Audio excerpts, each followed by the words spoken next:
Neshama, je comprends mieux maintenant la dimension positive de l'exil, grâce à tes explications.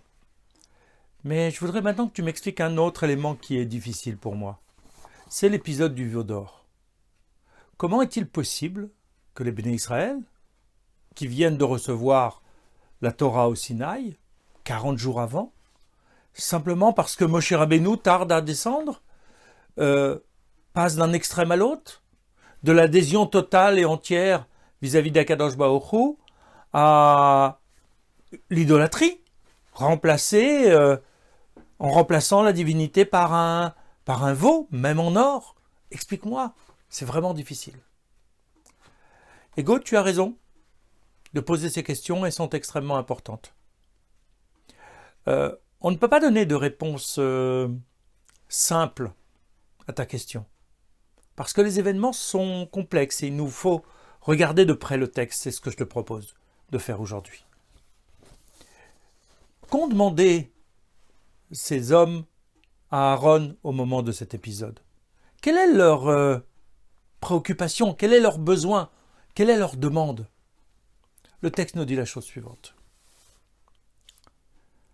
Ils s'adressent à Aaron et ils disent « Allons, fais-nous un Dieu, Elohim, qui marche à notre tête, littéralement, qui marche devant nous.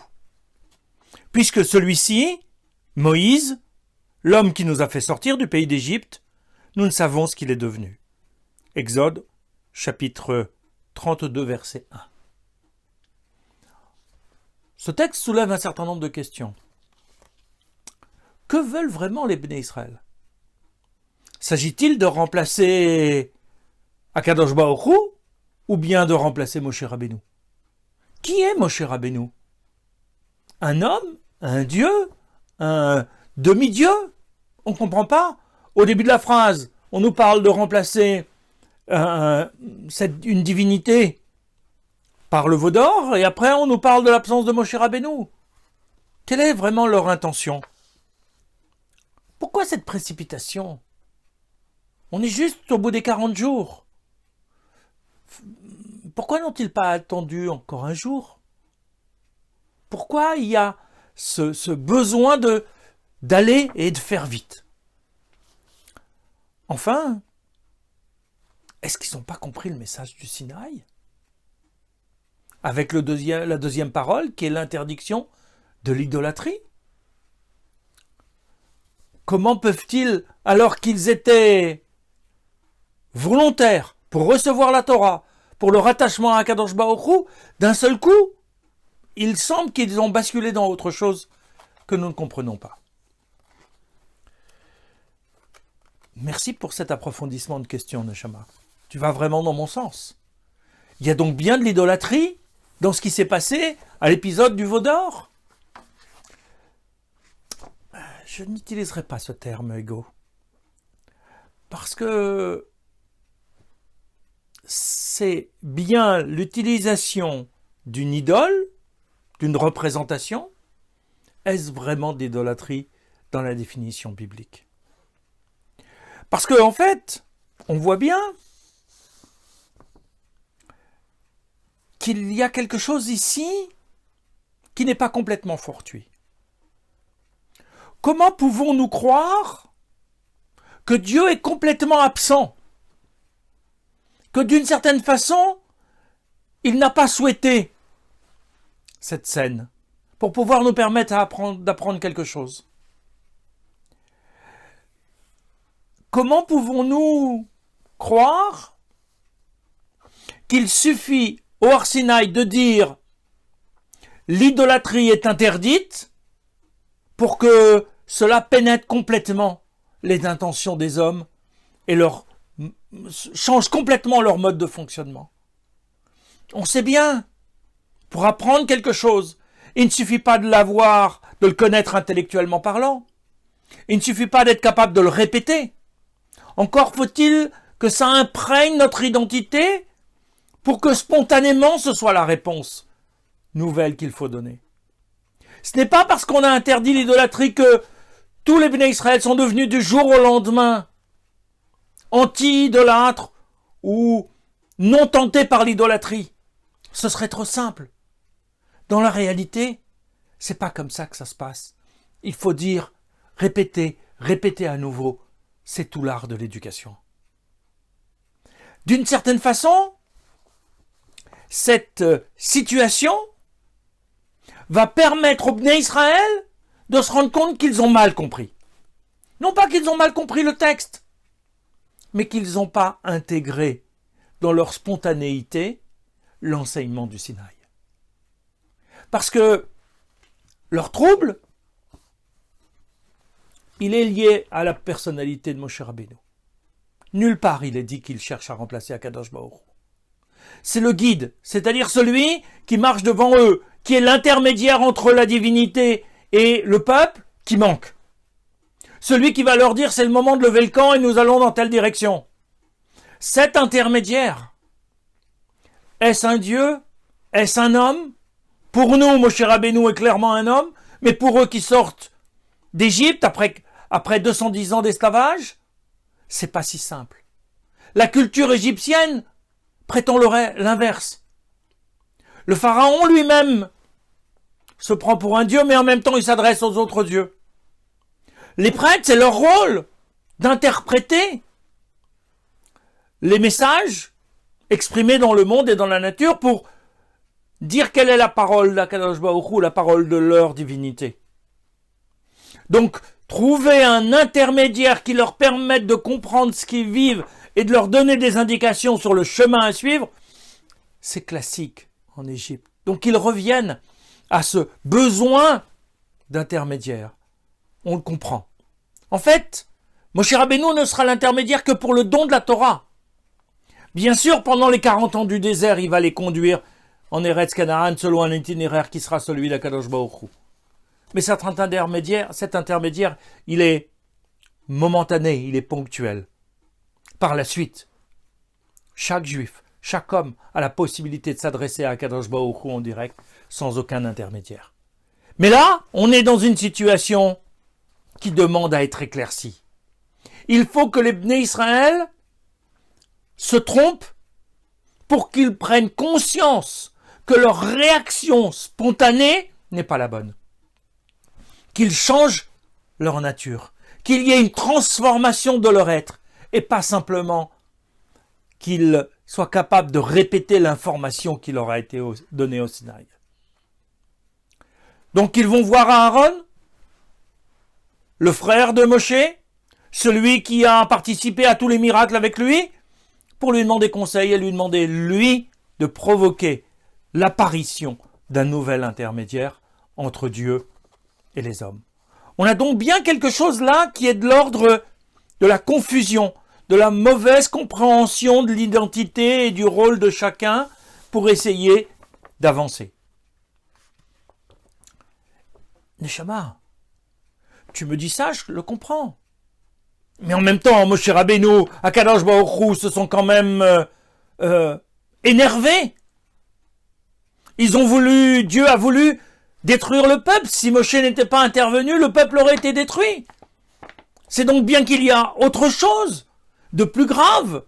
Tu me dis que c'est pas de l'idolâtrie, mais cette incompréhension, elle nous semble gravissime. Ce qu'il faut comprendre, c'est la suite de cette histoire. Il n'y a pas eu que la fabrication du veau d'or. Et c'est cet élément en plus qui va provoquer la colère de Moshe Rabbeinu, comme la colère d'Akadosh Baruch Hu. Parce qu'à la limite, l'erreur, elle était nécessaire pour qu'ils sortent complètement de l'Égypte. Comme la matzah, il faut un élément de rupture.